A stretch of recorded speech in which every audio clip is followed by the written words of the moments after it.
Gandhi, the Prime Minister of India from 1966 to 1977 and 1980 to 1984, came from political royalty. Her father, Jawaharlal Nehru, having been the first Prime Minister of the country. She was educated in Europe and lived for most of her life far after from the poorer segment of India. She was educated in Europe and lived for most of her life apart from the poorer segment of India. Poorer segment of India. Far apart from the poorer segment of India. But as a grandiose leader who later became quite dictatorial, she positioned herself as one with the people, their voice speaking through her. She altered her language, speaking in front of large crowd and using homely metaphors. ये देख metaphor है ना. Metaphor. And used homely metaphor. When she visited small villages, she would wear her sari as local women wore them and would eat with her fingers. She liked to present herself as Mother India, who ruled over India in a familiar, motherly manner. And this style she assumed was highly effective in winning elections. Even though it was pure stagecraft, the trick grandiose leaders play is to place the emphasis on their cultural taste, not on the actual class they come from. They may fly first class and wear the most expensive suits, but they counter, counteract this by seeming to have the same culinary culinary tastes as the public, enjoy the same movies as others, and avoid at all costs the whiff of cultural elite, elitism. In fact, they will go out of their way to ridicule the elites, even though they probably depend on such exports to guide them. They are simply just like the common folk out there. But with a lot more money and power, the public can now identify with them despite the obvious contradiction. But the grandiosity of this goes beyond merely gaining more attention. These leaders become vastly enlarged by this identification with the masses. They are not merely one man or woman but embody an entire nation or interest group. To follow them is to be loyal to the group itself. To criticize them is to follow them is to be loyal to the group itself. To criticize them is to want to crucify the leaders and betray the cause. To criticize them is to want to crucify the leader and betray the cause. Even in the prosaic corporate, even in the prosaic even in the prosaic corporate world of business, we find such religious style identification. Eisner, for instance, liked to present himself as embodying the entire Disney spirit, whatever that meant. If you notice such paradoxes and the paradoxes, if you notice such paradoxes and primitive form of popular association, stand back and analyze the reality of what is going on. Stand back and analyze the reality of what is going on.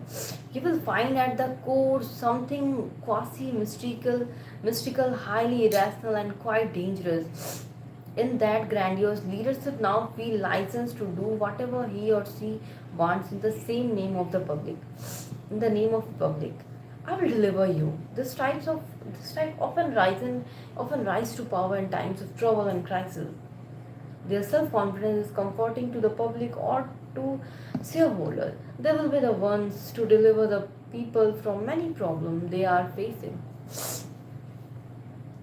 In order to pull this off, their promises have to be large and vague. By being large, they can inspire dreams. By being vague, nobody can hold the person to account if they don't come to pass, since there are no specifics to get hold of. The more grandiose the promises and visions of the future, the more grandiose the faith they will inspire. The message must be simple to digest, reducible to a slogan, and promising something large. The stir the emotion. As part of this strategy, this type require convenient scapegoat. Often the elites of outsider to tighten the group identification and to stir the emotions even further. The movement around the leader begins to crystallize around hatred of the scapegoat, who become to stand for every bit of pain and injustice. Each person in the crowd has ever experienced. The leaders promise to bring this invented enemies down increases the leader power exponentially. What you will find here is that they are creating a cult more than cult. They are creating a more cult than leading a political movement or business. You will see that their name, image, and slogan must be reproduced in large number and assume a godlike ubiquity. Certain colors, symbol, and perhaps music are used to blind the group identity and appeal to the base based human instinct. People who know believe in the cult are doubly mesmerized, ready to excuse any kind of action. At such a point, nothing will dissuade true believer. But you must maintain your internal distance and analytical power. I rewrite the rules. A secret list of human is to do without the usual rules and convention. Without the usual rule. A secret list of human is to do without the usual rule and convention in place in any field. To gain power just by following our own inner light. When grandiose leaders claim to have such power, we are secretly excited and wish to believe them. Michael Cimino was the director of the Academy Award winning film The Deer Hunter 1970. To those who worked with and for him, however, he was not simply a film director, but rather a special genius on a mission to disrupt the rigid corporate Hollywood system. For his next film, Heaven's Gate, in 1980, he negotiated a contract that was completely unique in Hollywood history, one that allowed him to increase the budget as he saw fit and to create precisely the film he had envisioned, with no string attached. On the set, Simino spent weeks rehearsing the actors in the right kind of skating he needed for one scene. One he waited hours before rolling cameras, just so the perfect kind of cloud could pass into frame. And just so the perfect kind of cloud could pass into frame. The cost soared, and the film he initially turned in was over 5 hours long. The cost soared him, soared. The cost soared, and the film he initially turned in was over 5 hours long. In the end, Heaven's Gate was one of the greatest disasters in Hollywood history and virtually destroyed Simino's career. It seemed that the traditional contract had actually served a purpose to rein, to rein in, to rein in the natural grandiosity of any film director and make him or her work within limits. Most rules do have common sense and rationality behind them. Most rules do have common sense and rationality behind them. As a variation on this, grandiose leader will often rely on their intuition, disregarding the need for focus group or any form of scientific feedback. They have a special inside connection to the truth. They like to create the myth that their hunches have led to fantastic success. They like to create the myth hunches have led their hunches have led to fantastic success. But close scrutiny will reveal that their hunches miss as often as they hit. When you hear leaders present themselves, when you hear leaders present themselves as a consummate maverick, able to do away with rules and signs, you must see this only as a sign of madness, not divine inspiration. I have the golden touch. Those who heighten grandiosity will try to create the legend that they have never really feel. If they were failures or setbacks in their career, it was always the fault of others who betrayed them. US Army General Douglas MacArthur was a genius at deflecting blame. To hear him said, in his long career he had never lost a battle, although in fact he had lost many. But by trumpeting his success, and finding endless excuses such as betrayal for his losses, he created the myth of his magical battlefield powers. Grandiose leader inevitably resort to such marketing magic. Grandiose leader inevitably resort to such marketing magic. Related to this is the belief that they can easily transform their skills. A movie executive can become a theme park designer. A businessman can become the leader of a nation because they are magically gifted. They can try their hand at anything that attracts them. This is often a fatal move on their part, as they attempt things beyond their expertise and quickly become overwhelmed with their complexity and chaos that come from their lack of experience. In dealing with such type, look carefully at their record and notice glaring how many failures they have had. Although people under the influence of their grandiosity will probably not listen. Publicize the truth of their record in as a neutral a manner as possible. I am invulnerable. The grandiose leader take risk. This is what often attract attention in the first place. The combined with the success that often attend the bold. They seem larger than life, but this boldness is not really under control. They seem larger than life. This boldness is not really under control. They must take action that create a splash in order to keep the attention coming that feeds their high self-opinion.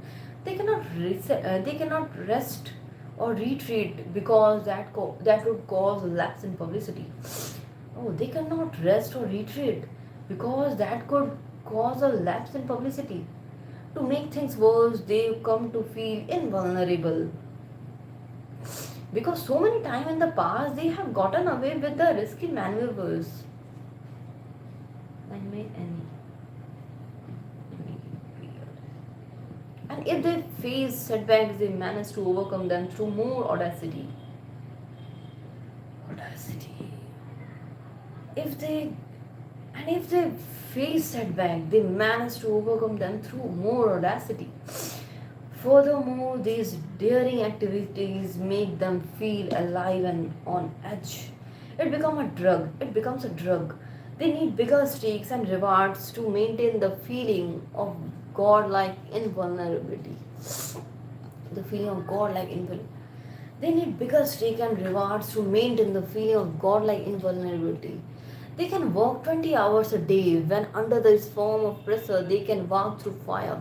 In fact, they are rather invulnerable until that fatal heuristic maneuver. Heuristic maneuver. In which they finally go too far and it all crashes down. This could be MacArthur's grandiose tour of the United States after the Korean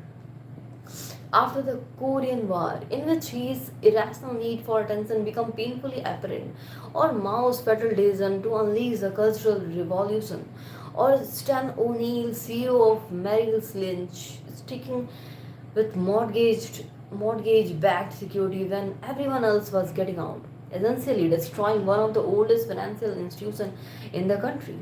Suddenly, the aura of being invulnerable is shattered.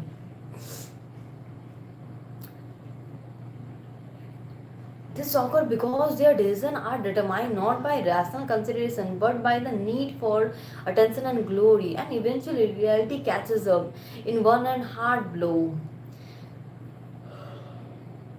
In general, In dealing with the grandiose leader, you want to try to deflect the scared, the sacred, glorious aim they have forged. फौज में जाल साजी अच्छा they will overreact and their followers will become rabid.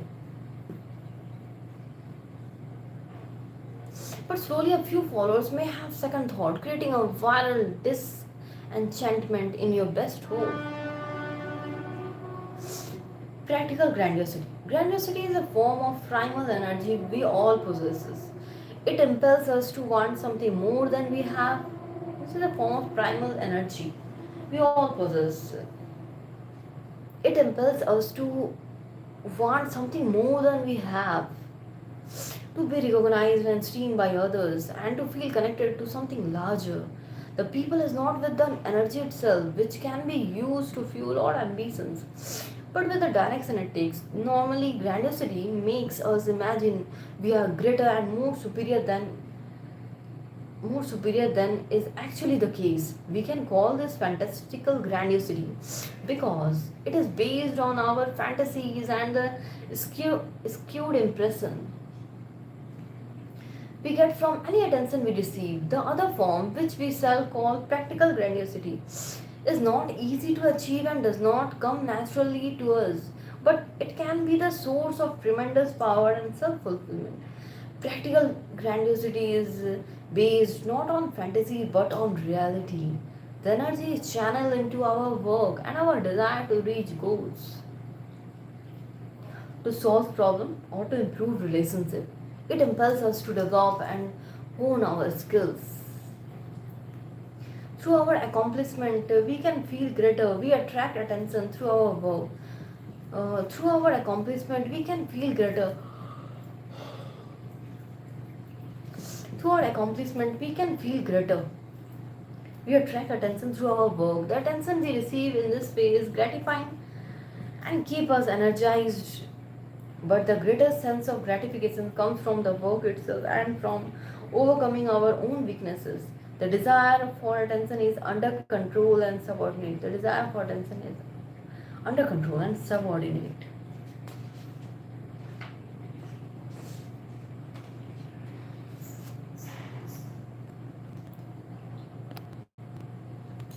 Hi everyone.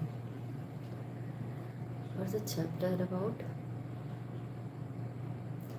First, like in this chapter, first I read about Indira Gandhi, how she studied abroad, and later she came on India, and she ruled over the India as a prime minister.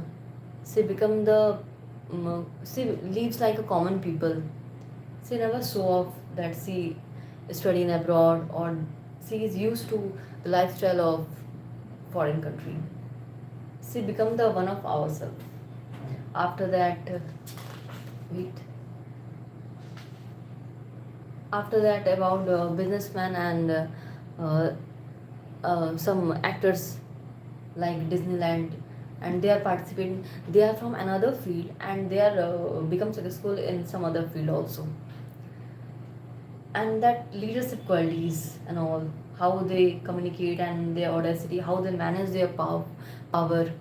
If they if they face their if they face unsuccess in their if they become unsuccessful in their career, the next time they again came back and reach there and they become successful. They use their audacity in a more powerful way.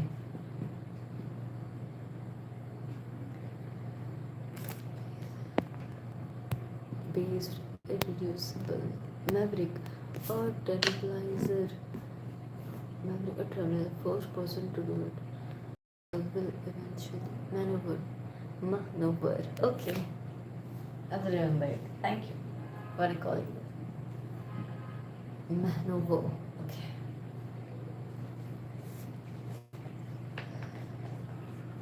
ये कहाँ थी? जहाँ पे ये कुछ पता?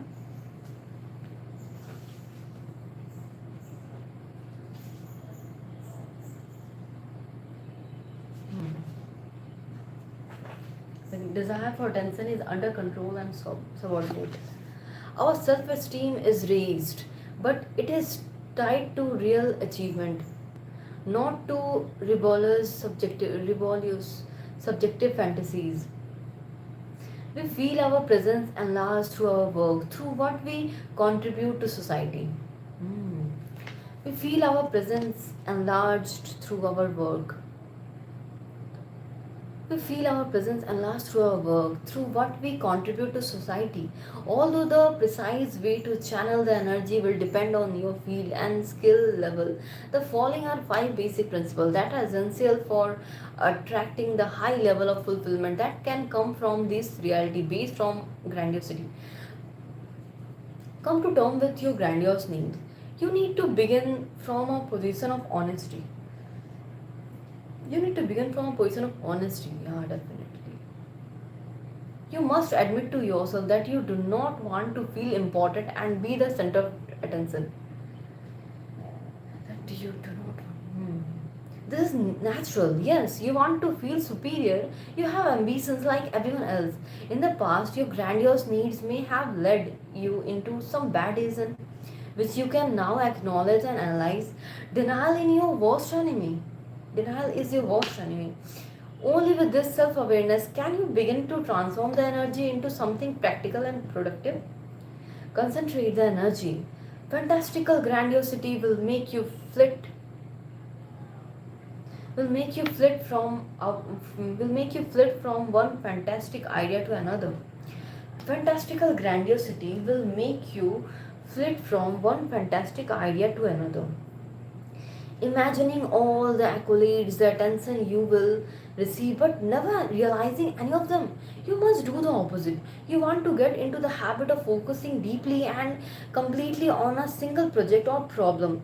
You want the goal to be relatively simple to reach and within a time frame of month and not years. You will want to break this down into many steps and goals along the way.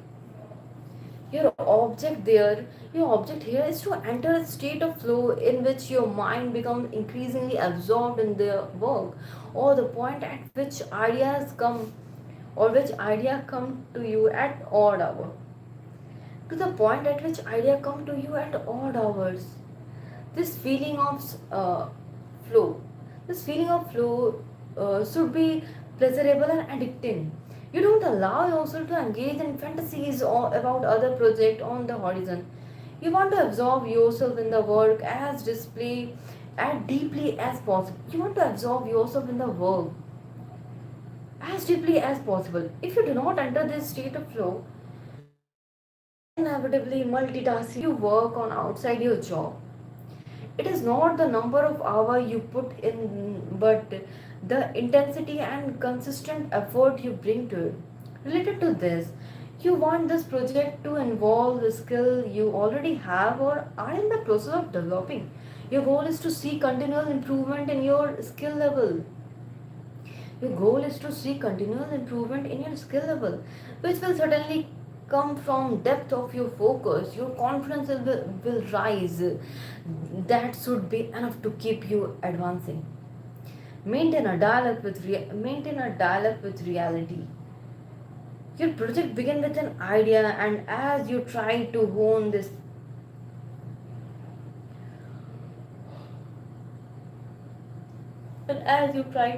idea, you let your imagination take flight, being open to various possibilities. At some point, you move from the planning phase to execution. Now you must actively search for feedback and criticism from people you respect or from your natural audience. And criticism from people you respect or from your natural audience. You want to hear about the flaws and inadequacies in your plan, for that is the only way to improve your skills. If the project fails to have the result you imagine, or the problem is not solved, embrace this as the best way to learn. Analyze what you did wrong in depth, being as brutal as possible. Once you have feedback and have analyzed the result, You then return to this project or start a new one, letting your imagination loose again but incorporating what you have learned from the experience. You keep cycling endlessly through this process, noticing with excitement how you are improving by doing so. If you stay too long in the imagination phase, what you create will tend to be grandiose and detached from reality. If you only listen to feedback and try to make the work a complete reflection of what others tell you or want, the work will be conventional and flat. By maintaining a continual dialogue between reality, feedback, and your imagination will create something practical and powerful. If you have any success with your project, that is when you must set back from the attention you are receiving. That is when you must set back from the attention you are receiving. If you have any success with your project, that is when you must set back from the attention you are receiving. Look at the role that luck may have played, or the help you receive from other. Resist falling for the success delusion. As you know, focus on the next idea. See yourself back at square one. Each new project represents a new challenge and a fresh approach. You might very well fail. You might very well fail. You need the same level of focus as you had on the last project. Never reset on your laurels or let up in your intensity. Seek out calibrated challenges. The problem with fantastical grandiose is that you imagine some great new goal you will achieve. The problem with fantastical grandiose at that you imagine some great new goal you will achieve. That brilliant novel you will write, that lucrative startup you will create, that brilliant novel you will write, that brilliant novel you will write, that great startup will create, that lucrative startup you will create. The challenge is so great that you may start, but you will soon peter that you may soon peter out as you realize you are not up to it. Or if you are the ambitious, assertive type, you might try to go all the way, but you will end up in the Euro Disney syndrome, overwhelmed, failing in a large fashion, blaming others for the fiasco, and never learning from the experience. Your goal with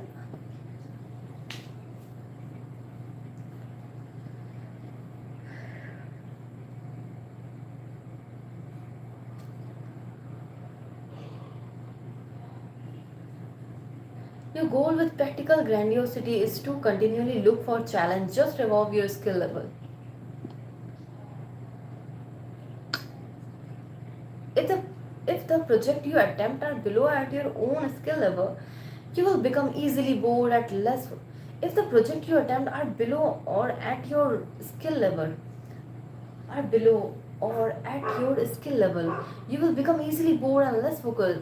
If they are too ambitious, you will feel crushed by your failure. If they are too ambitious, you will feel crushed by your failure. However, if they are uh, calibrated to be more challenging than the last project, but to a moderate degree, you will find yourself excited and energized. You must be up to this challenge so your focus level will rise as well. You must be up to this challenge so your focus level will rise as well. You must be up to this challenge so your focus level will rise as well. This is the optimum path toward learning. If you fail, you will not feel overwhelmed and you will learn even more. Oh. If you succeed, your confidence increases, but it is tied to your work and to having met the challenge. Your sense of accomplishment will satisfy your need for greatness. Let loose your grandiose energy. Once you have tamed this energy, uh, made it serve your ambitions and goal, you should feel safe to let it loose upon occasion.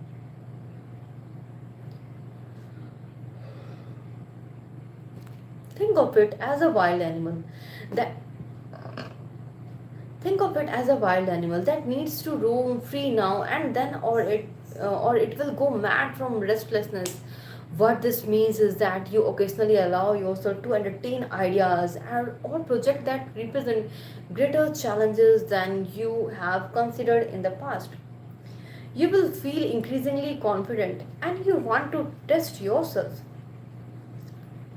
Consider developing a new skill in an unrelated field or writing that novel you once considered a distraction from the real work or some or writing that novel you once considered a distraction from the real work or simply give freer rein to your imagination when in the planning process. If you are in the public eye and must perform before others, let go of the restraint you have developed and let your grandiose energy fill you with high level of self-belief. This will animate your gesture and give you greater charisma. If you are a leader and your group is facing difficulties or crisis, let yourself feel unusually grandiose and confident in the success of your mission, or in the success of your mission to lift up and inspire the drones. Kind of grandiosity that was the kind of grandiosity that made Winston Churchill such an active leader during the World War II. In any event, you can allow yourself to feel ever so godlike because you have come so far with your improved skill. An actual achievement, if you have taken the time to properly work through the other principle, you will naturally return back down to earth after a few days or hours of grandiose exuberance.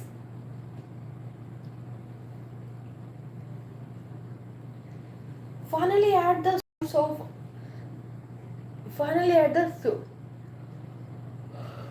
finally at the source of our infantile grandiosity was a feeling of intense connection to the mother. This was so complete and satisfying that we spent much of our time trying to recapture that feeling in some way. It is the source of our desire to transcend our banal existence, to want something so large we cannot express what it is. It is the source of our desire to transcend. It is the source of our desire to transcend. It is the source of our desire to transcend our banal existence. To want something so large we cannot express what it is. To want something so large we cannot express what it is. A banal existence. To want something so large we cannot express what it is. We have glimmers of that original connections in intimate relationship and in moment of unconditional love, but these are rare and fleeting. Entering a state of flow with our work or cultivating deeper level of empathy with people. Entering a state of flow with our work or cultivating deeper level of empathy with people. Entering a state of flow with our work or cultivating a deeper level of empathy with people will give us more such moment and satisfy the urge will give us more such moment will give us more such moment and with urge satisfy the urge. We feel oneness with the work or with other people. We can take this even further by experiencing a deeper connection to life itself.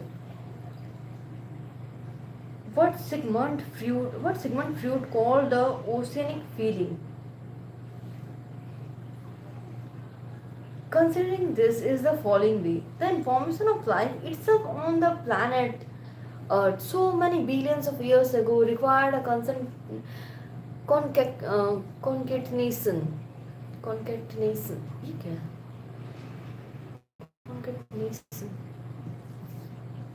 concatenation, concatenations of events that were highly improbable. The beginning of life was 10 years. The beginning of life was a 10 years experiment that could have expired at any moment early on. The evolution since then of so many forms of life is astounding, and at the end point of that evolution is the only animal we know to be conscious of this entire process, the human. Your being alive is an equally unlikely and uncanny event. It required a very particular chain of events leading to the meeting of your parents and your birth, all of which could have gone very different. At this moment, as you read this, you are conscious of life along with billions of others, and only for all of which could have gone very differently. At this moment, as you read this, you are conscious of life along with billions of others, and only for a brief time until you die, fully taking in this reality. Fully taking in this reality is what we shall call the sublime. It cannot be put into words. It is too awesome. Feeling a part of that 10 years experiment of life is a kind of reverse grandiosity. You are not disturbed by your relative smallness, but rather but rather static at the sense of being a drop in the ocean. But rather static at the sense of being a drop in the ocean. Then, overwhelmed by the affliction I suffered in connection with my sons, I sent again and inquired of the God. I sent again and inquired of the God what I should do to pass the rest of my life most happily. And he answered me, knowing this self, O crosses, the self, the self, you live and be happy, but spoiled by the wealth I had and by those who were begging me to become their leader, and those who were begging me to become their leader by the gift they gave me and by the people who flattered me, saying that if I could consent to take command, they would all obey me, and if I should be the greatest of men, puffed up by such word. When all the princes round about chose me to be their leader in the war, I accepted the command, deeming myself fit to be the greatest. But as it seems, I did not know myself. For I thought I was capable of carrying on war against you, but I was no match for you. Therefore, as I was thus without knowledge, I have my just desert. I have my just desert. Xenophon, the education of Cyrus.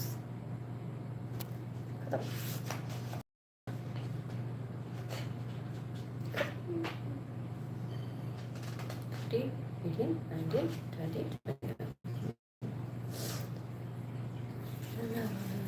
Maneuver to better out. Diminish. This guy, this guy named Drop. This guy named Drop. So much.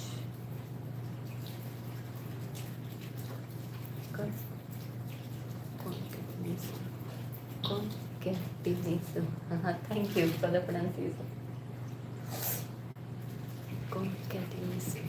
What is the meaning of concatenation? Concatenation.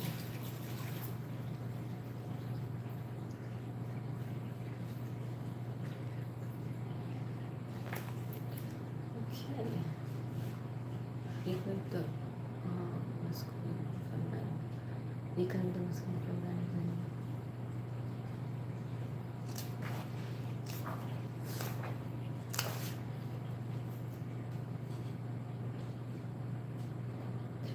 Fine, and I'm on 320, 30, 40, 50, not 35.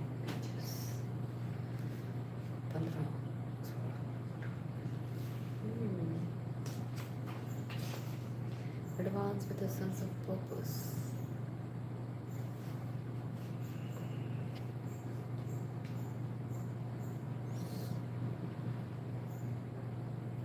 Joining two objects, concatenation.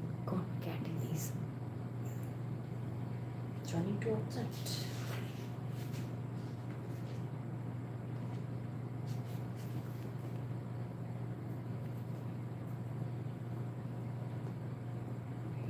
Joining two object.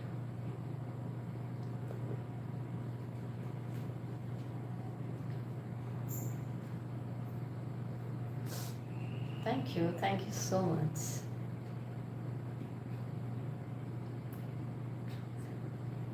Can you tell me the meaning of glimmers? GLIMMERS.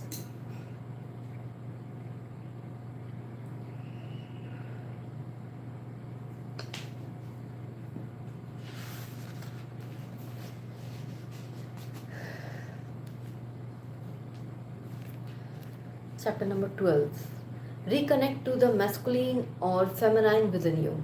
The law of gender rigidity. All of us have masculine and feminine qualities. Some of this is genetic and some of it comes from the profound influence of the parent of the opposite sex. But and and, and some of it comes from the profound influence of the parent of the opposite sex. But in the need but in the need to present a consistent identity in society, we tend to repress this quality, over identifying with the masculine or feminine role expected of us, and we pay a price for this. We lose valuable dimension in our character. We lose valuable dimensions to our character. Our thinking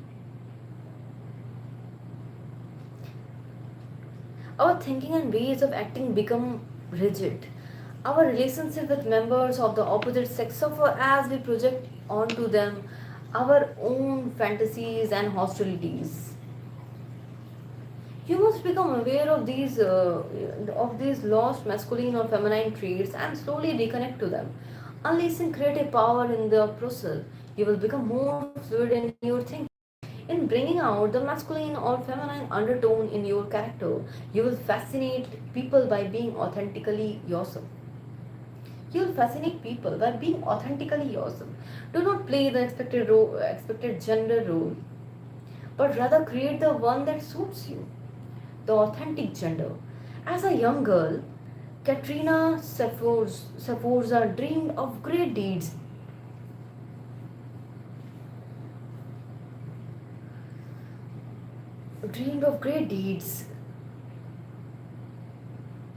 that she would be a part of a member of the illustrious Sforza family of Milan. Born in 1463, Katrina was the daughter out of wedlock of a beautiful Milanese noblewoman and Gelizao Maria Sforza, who became Duke of Milan upon the death of his father in 1466. As Duke, uh, Galeazzo ordered that his daughter be brought into the castle, Porta Giovia, where he lived with his new wife, and that she be raised like an legitimate member of the Sforza family. His wife, Katrina's stepmother, treated her as one of her own. The girl was to have the finest education. The man who had served as Galeazzo's tutor, the famous humanistic Francisco's Filfo, would now serve as Katrina's tutor. He taught her Latin, Greek, philosophy, the science, and even military history.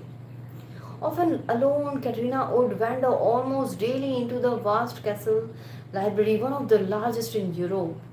She had her favorite books that she would read over the that she had her favorite book that she would read over and over.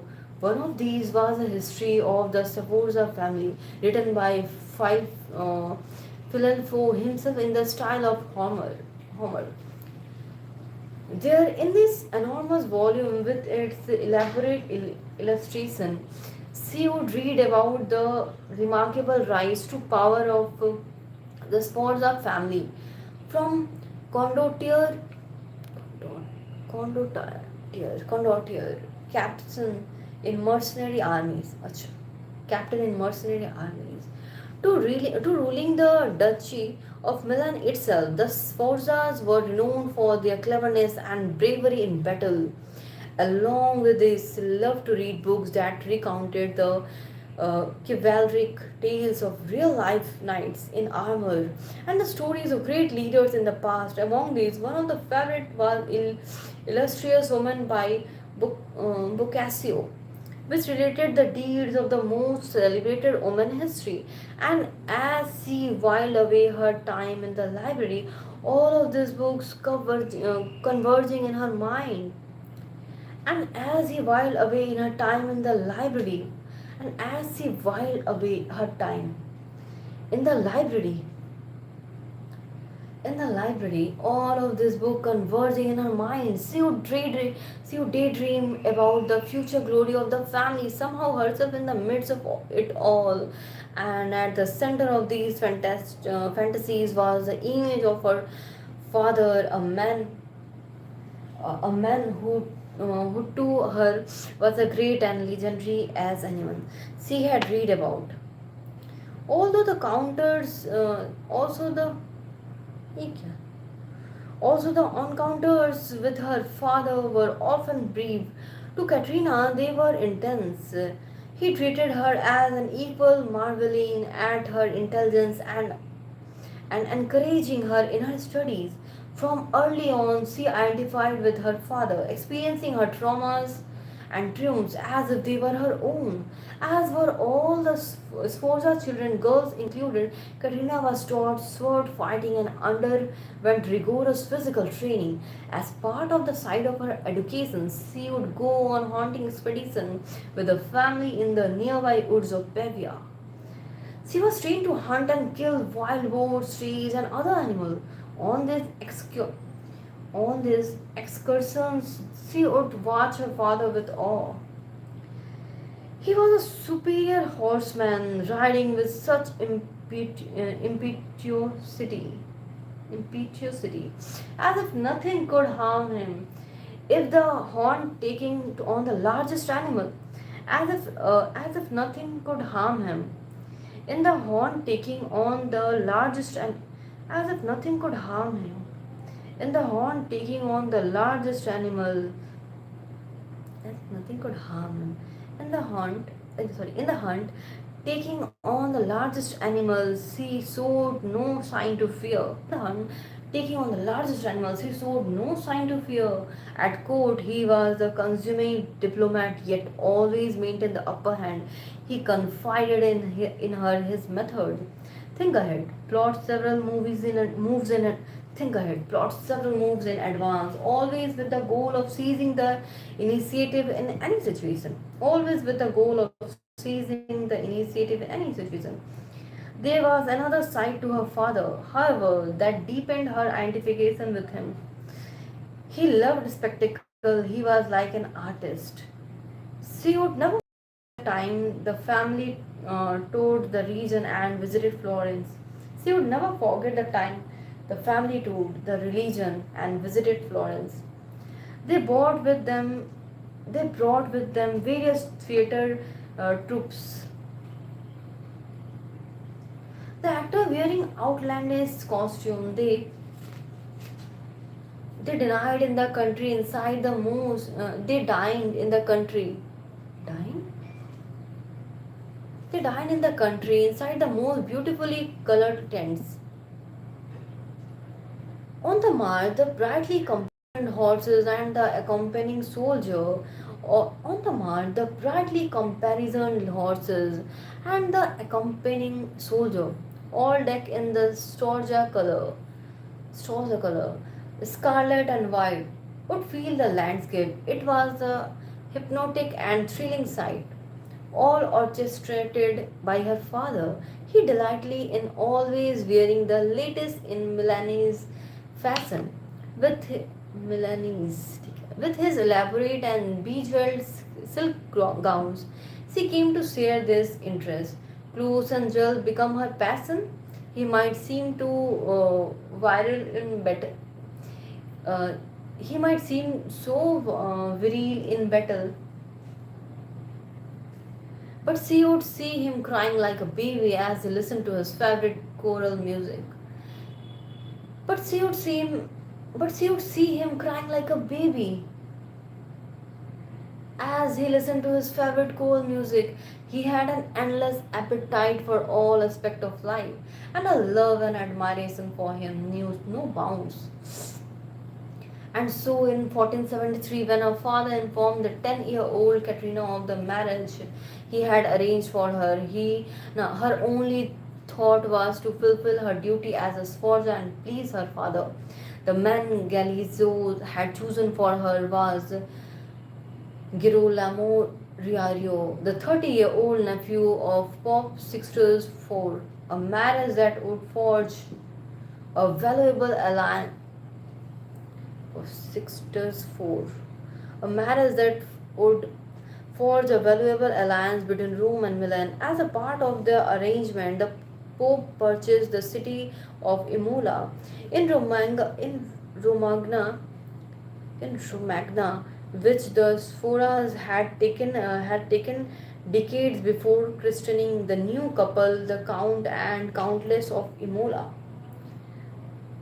had taken decades before christening the new couple, the Count and Countess of Imola. Later, the Pope would add the nearby town of Forli to their possession, giving them control of a very strategically located part of northeastern Italy, just south of Venice just south of Venice. In her initial encounter with him, Katrina's husband seemed a most unpleasant man. He was moody, self absorbed, high strung. He appeared interested in her only for sex and could not wait for her to come of age. Fortunately, he continued to live in Rome and she stayed in Milan. He continued to live in Rome and she stayed in Milan. But a few years later, some disgruntled nobleman in Milan murdered her beloved father, and the power of the Sforza seemed in jeopardy. Her position as a marriage pawn solidifying the partnership with Rome was now more important than ever. She quickly installed herself in Rome. There she would have to play the exemplary wife and keep on the good side of her husband. But the more she saw of Girolamo, the less she respected him. He was a hothead, making enemies wherever he turned. He was hothead, making enemies wherever he turned. Aye. She had not imagined that a man could be so weak, and compared with her father, he failed to every measure. She turned her attention to the Pope. She worked hard to gain his favor and that of his courtiers. She turned her attention to the Pope. She worked hard to gain his favor and that of his courtiers. Katrina was now a beautiful young woman with blonde hair, a novelty in Rome. She ordered the most elaborate gowns to be sent from Milan. She ordered the most elaborate gowns to be sent from Milan. She made sure to never be seen wearing the same outfit twice. If she spotted a turban with long veil, it suddenly became the latest craze. She revealed in the attention she received as the most fashionable woman in Rome.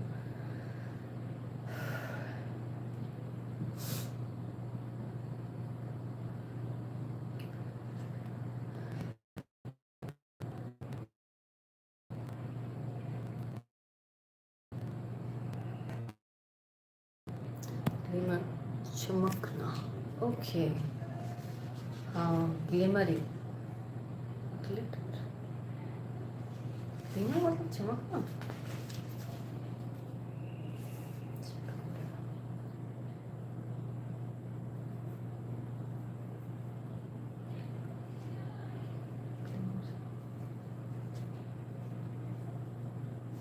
Glimmer.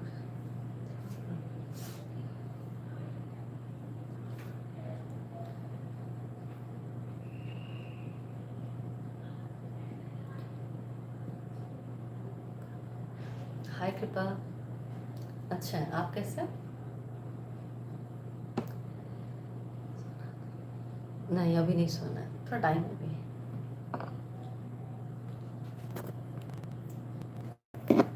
हम human behaviour के ऊपर पढ़ रहे हैं।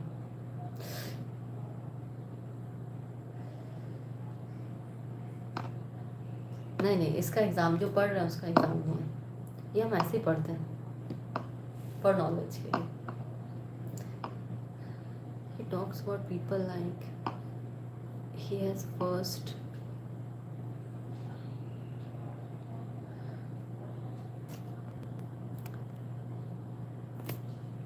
This ground this ground.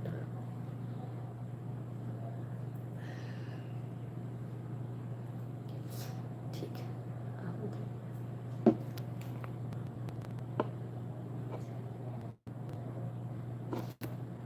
Busy कहाँ है, बस थोड़ा कमेंट पढ़ रहे थे, पढ़ते पढ़ते थक गए तो थोड़ा कमेंट पढ़ लिए। मैं भी कुछ काम कर रहा हूँ। क्या कर रहा हूँ? पढ़ाई।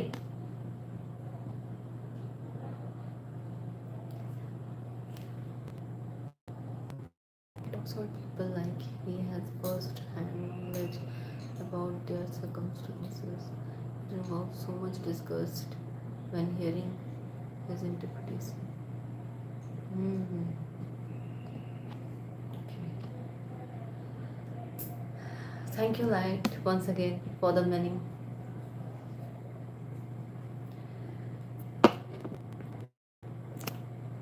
Hi, Dilip. कैसे हो? मेजरमेंट काउंट कर रहा हूँ। मेजरमेंट, आप टेलर हो?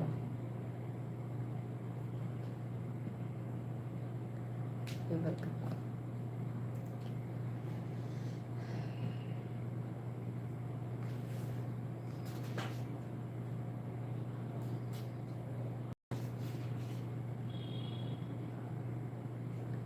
भाई साहब, पढ़ ये हो चुका।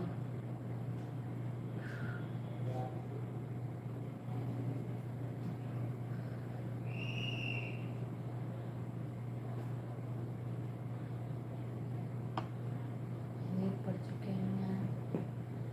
Sit on the Johnson. हाँ यहाँ से नहीं। Interior measurement, interior measurement means interior decoration का। थोड़ा एलेबोरेट करोगे ताकि पता चल पाए इंटीरियर मतलब क्या कर रहे हो, मतलब इंटीरियर डेकोरेशन होता है वो सब। अच्छा, गुड गुड, वेरी गुड। इतने रात को मतलब वर्कलोड जाता है, I guess.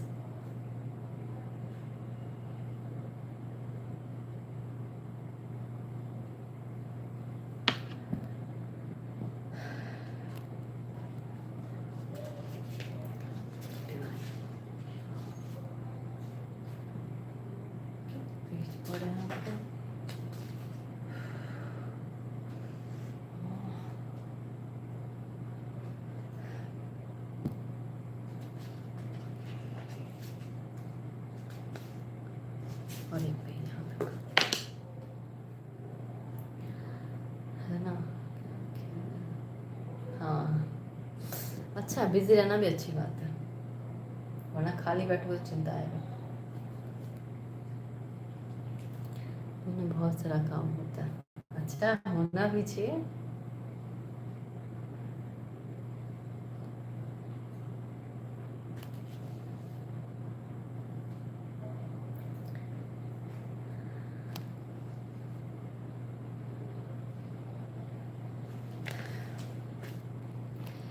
Botticelli using her as a model for some of his greatest paintings. Being so well read and cultivated, she was the delight of the artist and writer in town, and the Romans began to warm up to her. Within a few years, however, everything unraveled. Her husband instigated a feud with one of the leading families in Italy, the Colon, Colonels. Then in 1484, the Pope suddenly died, and without his protection, Katrina and her husband were in grave danger. Then in 1484, then in 1484, the Pope suddenly died, and without his protection, Katrina and her husband were in grave danger. The colonels were plotting their revenge. The Romans hated Girolamo, and it was almost a certainty that the new pope would be a friend of the colonels, in which case Katrina and her husband would lose everything, including the town of Forli and Imola.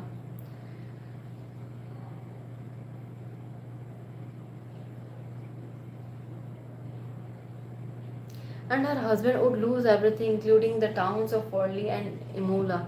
Considering the weak position of her own family in Milan, the situation began to look desperate.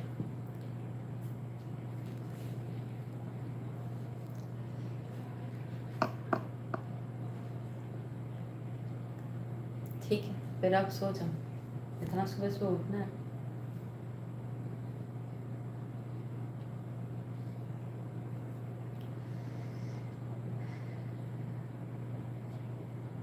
Until a new pope was elected, Girolamo was still the captain of the papal army, now stationed just outside Rome.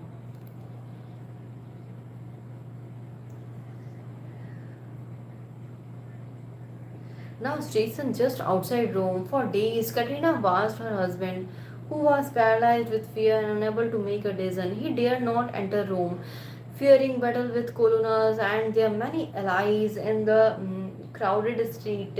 He would wait it, but with the time their options seemed to narrow and the news kept getting worse. He would wait it out, but the time their options seemed to narrow and the news kept getting worse. Mobs had sacked the place and they lived in. What few allies they had in Rome had now deserted them. The cardinals were congregating to elect the new people. The cardinals were congregating to elect the new pope. The cardinals were congregating to elect the new pope. It was August, and the sweltering heat made Katrina, 7 months with her fourth child, feel faint and continually nauseated. But as she contemplated the impending doom, the thought of her father began to occupy her mind. But as she contemplated the impending doom, the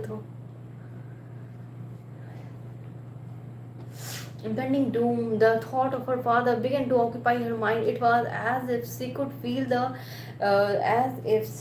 feel his spirit inhabiting her. Thinking as he would think about the predicament she faced, she felt a rush of excitement as she formulated as audacious plan, without telling a soul of her intention. In the dark of night, she mounted a horse and snuck out of camp, riding as fast as she could to Rome. As she had expected, her in her condition, no one recognized her, and she was allowed to enter the city. She headed straight for the Castle Sant'Angelo, the most strategic point in Rome, just across the Tiber River from the city center and close to the Vatican. With its impregnable walls and its cannons that could be aimed at all parts of Rome. The person who con- and that could be aimed at all parts of Rome. The person who controlled the castle controlled the city. The person who controlled the castle controlled the city. Rome was in tumult. Mobs filling the streets everywhere. The castle was still held by a Lieutenant Loyal Girolamo. Identifying herself, Katrina was led into Identifying herself, Katrina was led into Sant'Angelo. Once inside, in the name of her husband, she took possession of the castle. throwing out the lieutenant whom she did not trust, sending word out through the castle to soldier who swore loyalty to her. The castle. Sending word out through the castle to soldiers who swore loyalty to her, she managed to smuggle in more troops. With the cannons of St. Angelo now pointing at all roads leading to the Vatican, she made it possible for the cardinals to meet in one location and elect the new pope to make her threat real. She had her soldier fire the cannons as warning. She had her soldier fire the cannons. She had her soldier fire the cannons as warning. She meant business. Her terms of surrendering the castle was simple: that all of the property of Riarios be guaranteed to remain in their hand, including Foil and Imalo.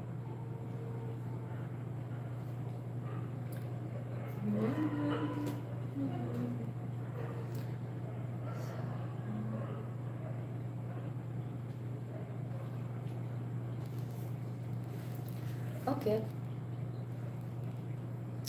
thank you everyone for coming and joining us.